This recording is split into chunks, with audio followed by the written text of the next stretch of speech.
Hello, my friends, and welcome to the Bible in Order, where we are chronologically going through the entire Bible in 1 year. Today's reading for November 26th is Acts chapter 17 and chapter 18, verses 1 through 18.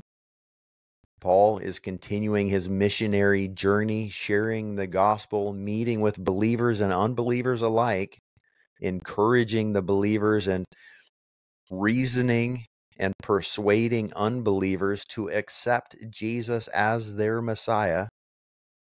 He stops at a synagogue in Thessalonica where he reasons with them and persuades them and proves from the scriptures that the Messiah actually did have to suffer and die and then rise again. Many people then, just like people today, did not understand why it was necessary for the Messiah to suffer, to die. People are expecting this anointed one from God, the Christ, the Messiah, to come and to set things right in the world, but they were not expecting him to come and to suffer. God often comes in ways we don't expect.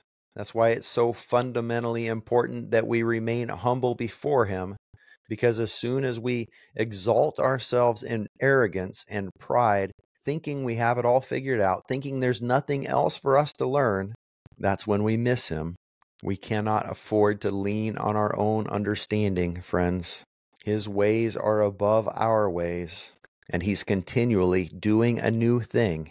If we are tempted to do things the way we've always done them because that's the way they've always been done, we should pause and rethink and make sure that we're not being critical of those who are doing things in a new way, because we just might find ourselves fighting against God and what God is trying to accomplish in the same way these people did 2,000 years ago, fighting against Paul, perhaps the greatest evangelist to have ever lived. Verse 4 says, some of them were persuaded and joined Paul and Silas, including a large number of God-fearing Greeks, also known as Gentiles, as well as a number of the leading women. Isn't it interesting to note how many times the women are referenced in the Gospels and in Acts, certainly in that culture 2,000 years ago and today in many places? Women are not regarded as the thought leaders, and yet people who are more in tune with their emotions and paying attention to how they feel will often be much more open to the truth. It shows us how much we need balance. We need tradition and discipline, but we also need to be open to what God is doing. Let's be open. Let's be cautious. Let's be disciplined, and yet not religious.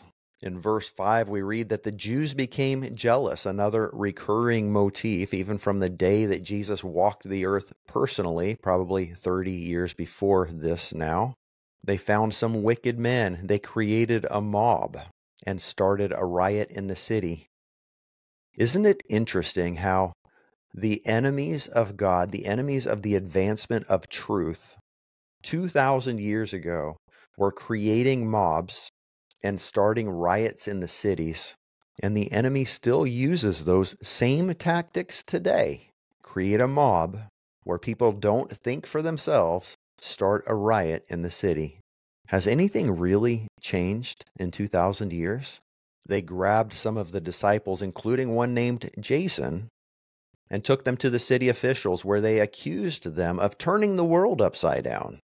And they accused them also of naming Jesus as a king in opposition to Caesar. They are breaking the law, they said. Never mind the fact that they started riots in the city where I'm sure people were hurt. Laws were broken. But the enemy does that. They won't draw any attention to their own sins, their own shortcomings, but they love to point out the flaws that they project on other people. How much was the world actually being turned upside down by this movement of Jesus, this new way of worshiping God? Was the world actually being turned upside down? Was there actually a commotion that was happening Are we doing anything in our society today that would cause other people to accuse us of turning the world upside down? In verse 10, when nightfall comes, Paul and Silas were sent away to Berea, a place that's well known for the people who were of more noble character because they searched the scriptures in order to confirm if what they were being told was true.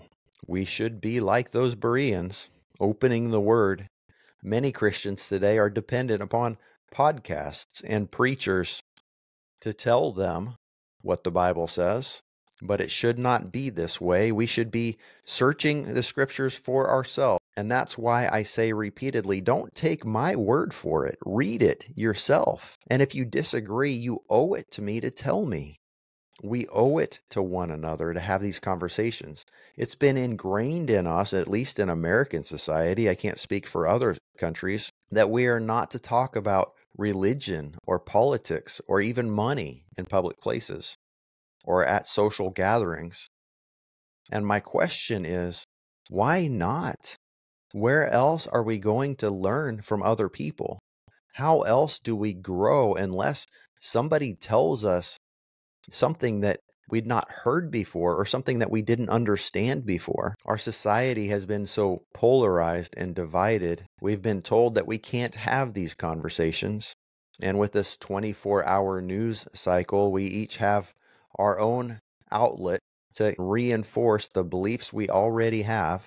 And when somebody tells us something that we disagree with, we look for the alternate point of view. It should not be this way. With love and compassion and a desire to know the truth, with a foundation in humility, we should be listening to other viewpoints with a desire to understand where they're coming from, why they think what they do. But instead, we're not listening to understand. We are listening to respond. And so the chasm between the different schools of thought only grows deeper and wider, but it should not be this way, especially among believers. In verse 16, Paul goes on to Athens, and as he's walking around the city, he sees all of these pagan idols, and it distresses him, it disturbs him. And so he begins telling people that the one true God, creator of all things, has done what he's done so that people would seek him in verse 27. And perhaps they might even reach out and find him, even though he's not far from us, because it's in him that we live and move and have our being. As a matter of fact, Paul points out, even some of your own poets have said we are his offspring, we are God's children. If we are the children of God, think about it logically. Does it make sense that God would be made of stone or precious metal? It should not be this way. God is alive. He thinks just like we do. The fact that we have these abstract thoughts that are unseen proves that there's an abstract God, an invisible God. Even the fact that we have memories and emotions and desires and dreams and imaginations, the fact that we have these thoughts inside of our head that don't come out of our mouth, all of these things point to the fact that there is this God who is unseen as well, that there's an aspect of our humanness that cannot be explained by physical touch and science. We are much more than just the physical elements that constitute our bodies. And if we are more than just what this physical world represents, how much more is the God who created us beyond what can be contained in a rock or in stone or even a precious metal, as beautiful as that can be? For a season, God overlooked our ignorance, but that time has come to an end. God is now requiring that people everywhere repent, because he has set a day in which he is going to judge the world in righteousness by his Son, whom he has appointed, and he proved it by raising him from the dead. When he said this, some people began to make fun of him. They began to ridicule him. God doesn't raise the dead. That's impossible. But other people said, that's very interesting. I'd like to hear more. And there were a few who believed him, who received the gospel message, no doubt with joy, because they were humble enough to do so. Now keep in mind, this is 20, maybe 30 years after Jesus' death, burial, resurrection. Paul had met the resurrected Jesus on the Damascus Road. Hundreds of people had seen Jesus resurrected, and almost every one of these apostles ended up being sentenced to death and giving their life for this idea that Jesus was resurrected from the dead. If Jesus had not, in fact, been resurrected from the dead, how many of these people would have been willing to give their life for something they knew was a lie? Suicide bombers will give their life for a lie that they think is true. But no man is going to give his life for a lie that he knows is a lie. Think critically. He's alive. He's been appearing to people and making himself known for 2,000 years now. No one could ever convince me that he's not alive because I've met him myself. As have you. In chapter 18, we see the founding of the church at Corinth, to whom Paul later writes the letters to the Corinthians. Verse 4 says, he reasoned in the synagogue every Sabbath and tried to persuade both Jews and Greeks. These people were going to the synagogue to worship God, to talk about God, but they didn't know God. And so Paul comes along to explain to them more clearly about this God whom they don't really know. Some receive it with joy and some are very opposed. It's the same way today. God is reshaping Christianity in the 2020s. The dependence upon what someone else told us is fading away and being replaced with a true knowledge of who Jesus is, because he is introducing himself anew to many of us day by day, bringing us out of our old school of thought where we think about this as some religion where we check a box, read the Bible, pray for 15 minutes, and go to church once, twice, 3 times a week. There's been a push in the last 20, 30 years to encourage people to understand that they're in a relationship with him. But most of the world does not understand that because they have not experienced that. But the greatest revival the world has ever seen is on the verge of breaking out in every nation on the face of the earth, because Jesus is still alive. He does still appear to people.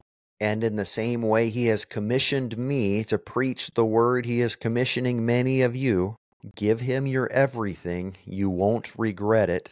Don't be like the Jews at Corinth who resisted the truth, who hated it because it went against what they've always done or what they've always believed.